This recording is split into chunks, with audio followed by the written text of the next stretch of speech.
Hello दोस्तों, आपका स्वागत है हमारे YouTube channel smile with education. देखिए बच्चों, जैसा कि हमने वादा किया था कि जैसे जैसे हमारे चैप्टर कंप्लीट होते जाएंगे आपको एमसीक्यू जरूर मिलेंगे। तो आज हम स्टार्ट कर रहे हैं ज्योग्राफी का चैप्टर फर्स्ट ज्योग्राफी का चैप्टर फर्स्ट रिसोर्सेस संसाधन। चलिए स्टार्ट करते हैं बिना किसी देरी के।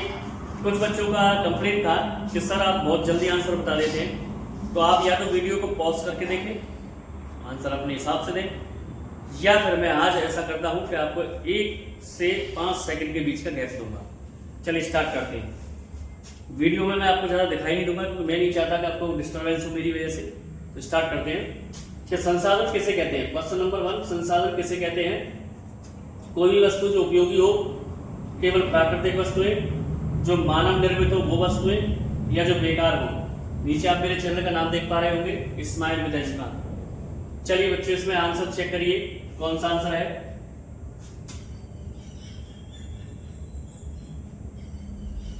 ठीक है, इसका आंसर होगा संसाधन किसे कहते हैं?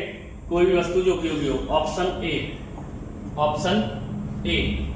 नेक्स्ट क्वेश्चन, संसाधनों को कितने भागों में बांटा गया है? संसाधनों को कितने भागों में बांटा गया है?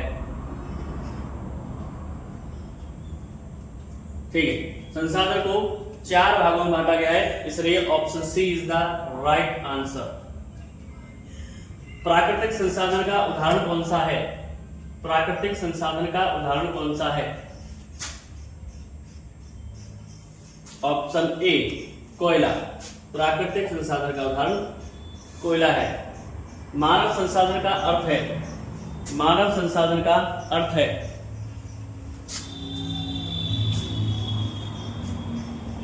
मनुष्य की बुद्धि और कौशल। Option B is the right answer. Next है बेटा, संसाधन विकास का अर्थ है संसाधनों का नाश, संसाधनों का दोहन और उचित उपयोग, संसाधनों को छुपाना, संसाधनों को बेचना। Option B is the right answer.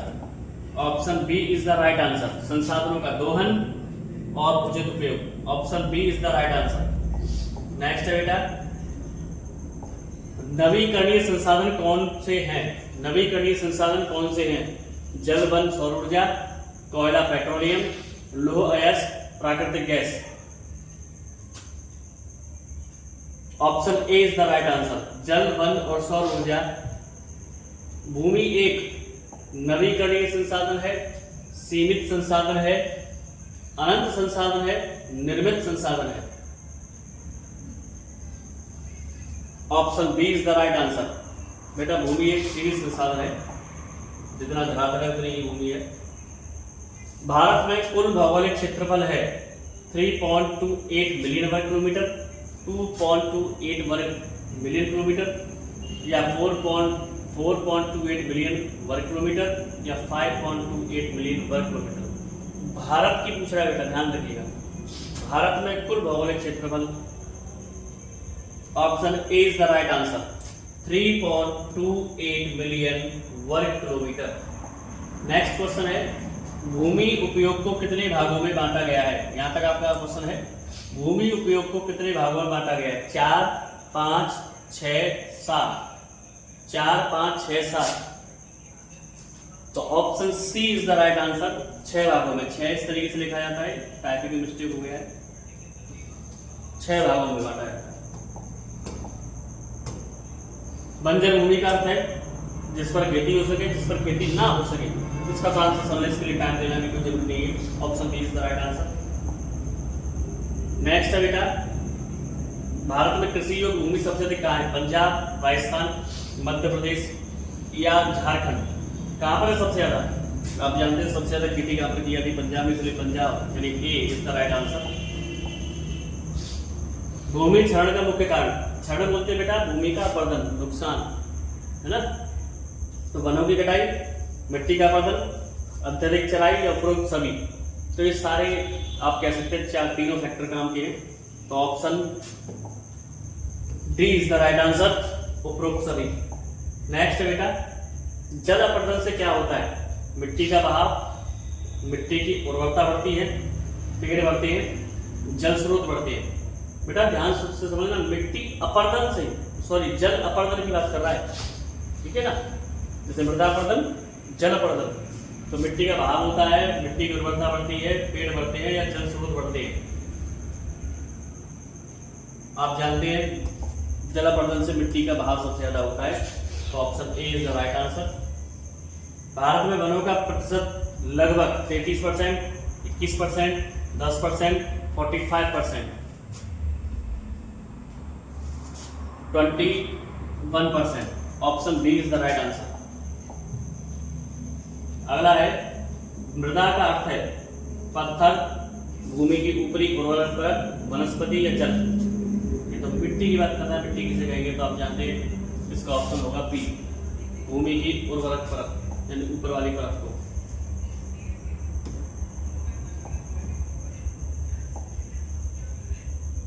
लाल मृदा का रंग किस कारण से होता है? लोह की उपस्थिति, तांबे की उपस्थिति से, सल्फर की उपस्थिति से या फिर मैग्नीशियम की उपस्थिति से। यानी लाल मृदा का रंग लाल किस वजह से होता है? तो बेटा वो लोह की उपस्थिति से होता है। Option A is the right answer. काली मिट्टी किस फसल के लिए उपयुक्त है? चावल, गेहूं, कपास, गन्ना। चावल, गेहूं, कपास, गन्ना। Option C is the right answer. कपास के लिए काली मिट्टी को सबसे उपयुक्त माना जाता है। बलुई मिट्टी सबसे अधिक कहाँ पाई जाती है? राजस्थान, पंजाब, बिहार या झारखंड। तो बलुई मिट्टी सबसे ज्यादा बेटा राजस्थान में पाई जाती है। Option A is the right answer. जलोढ़ मिट्टी किससे बनी होती है? नदियों द्वारा लाए गए अवसाद से, ज्वालामुखी राख से, पत्थरों से या हवा से। किससे बनी होती है बेटा जलोढ़ मृदा? तो जलोढ़ मृदा आप जानते हैं किससे बनी होती है? नदियों द्वारा लाए गए अवसादों से। तो option A is the right answer. Next question, जलोढ़ मिट्टी सबसे अधिक कहां पाई जाती है?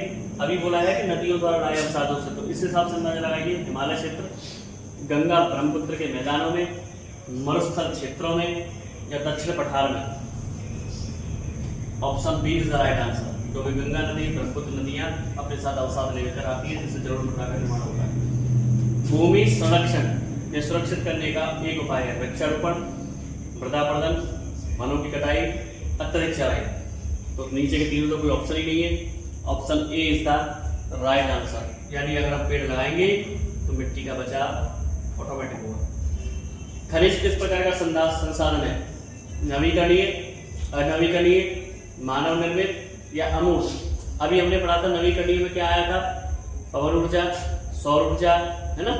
उस हिसाब से सोचिए तो नवीकरणीय तो होगा नहीं। Option B is the right answer, अनवीकरणीय।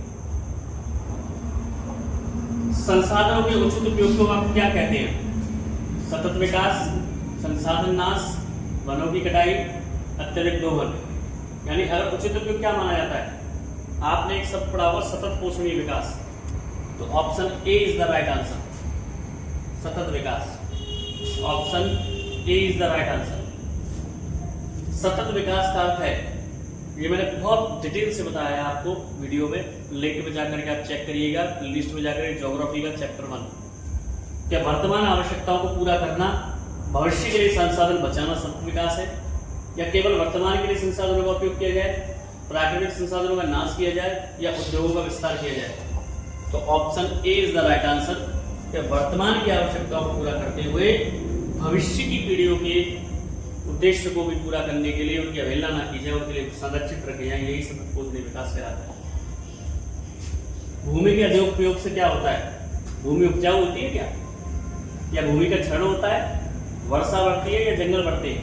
तो भूमि का अधिक उपयोग होगा तो भूमि का क्षरण होगा। तो option B is the right answer. जो आंसर मुझे लगता है कि बहुत ईजी है, उनको मैं जल्दी बता देता हूँ। किस योजना में भूमि, जल, वन और मानव संसाधन को जोड़ा गया है? एकीकृत भूमि योजना, पंचवर्षीय योजना, हरित क्रांति योजना या जल संरक्षण योजना? किस में जोड़ा गया है? तो जब इतनी बात कर रहे हैं हम भूमि को, जल को, वन को, मानव को, तो इससे अंदाजा लगा लीजिए इनको जो जोड़ा जा रहा है, तो एकीकृत भूमि उपयोग योजना में इसे जोड़ा गया है। एकीकृत का मतलब एक साथ, सभी को एक साथ लेकर चलना। भारत में मृदा संरक्षण उपायों की शुरुआत कब हुई? पहली पंचवर्षीय योजना से, द्वितीय पंचवर्षीय योजना से, तृतीय पंचवर्षीय योजना से या पांचवी पंचवर्षीय योजना से? तो ध्यान रखिएगा, मृदा संरक्षण की बात पहली ही पंचवर्षीय योजना में रखी गई थी, जिसे प्रथम पंचवर्षीय योजना कहते हैं। तो option A is the right answer. कौन सी मिट्टी झारखंड और छत्तीसगढ़ में प्रमुख है? काली मिट्टी, लाल मिट्टी, जलोढ़ मिट्टी या लैटेराइट मिट्टी? झारखंड और छत्तीसगढ़ ध्यान रखिएगा। तो झारखंड और छत्तीसगढ़ में आप ये भी जानते हैं कोयला भी निकाला जाता है, तो उस हिसाब से सोचिए काली मिट्टी। Option A is the right answer. मृदा अपरदन का प्रमुख कारण क्या होता है?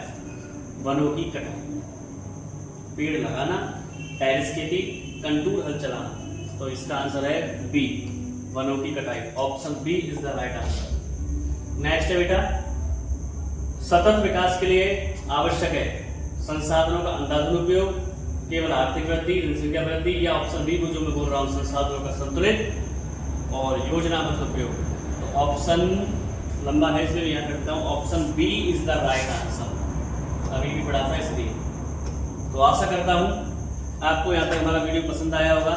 तो ऐसी इंटरेस्टिंग वीडियोस के लिए हमारे चैनल से जुड़े रहें, लाइक करें, शेयर करें, सब्सक्राइब करें, इसको प्रमोट जरूर करें। छोटा सा चैनल बहुत बड़ा हो सकता है, आपका छोटा सा कमेंट, लाइक, शेयर और लोगों से आपका जो भी फ्रेंडशिप सर्कल है उनसे अगर आप इस प्रमोट करेंगे, इसको सब्सक्राइब करवाएंगे, तो हमें भी तो इसका प्रमोशन मिलेगा, हमें भी उम्मीद जगेगी कि हमारा चैनल, हमारी मेहनत सफल हो रही है। इसी आशा के साथ कि आप हमसे जुड़े रहेंगे, आप भी स्वस्थ रहेंगे, खुश रहेंगे। Stay healthy and stay fit. जय श्री श्याम।